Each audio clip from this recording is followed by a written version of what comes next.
Welcome back to our channel. Question 17, you have a beautiful graph to you. They have two species. They have shared the same thing. They have modified the hairs. But look at the diagram. Can you get anything from the diagram? Yes. No.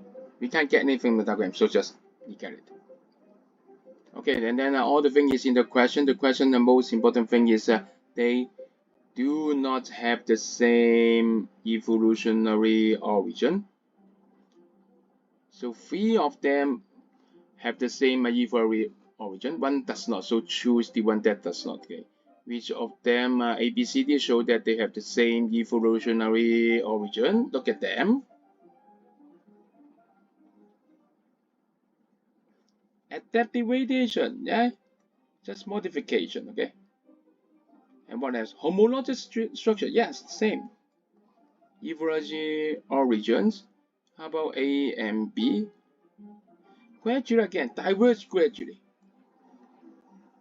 Same evolutionary origin again. So what's the answer? Yes, B. In response to a similar environmental pressure, so they have the same behavior. So look at here, look at the question clearly. Do not have the same evolutionary origin is the clue. The only clue, okay? So the answer is B. Got it? Remember, look at the question clearly. See you. Hooray!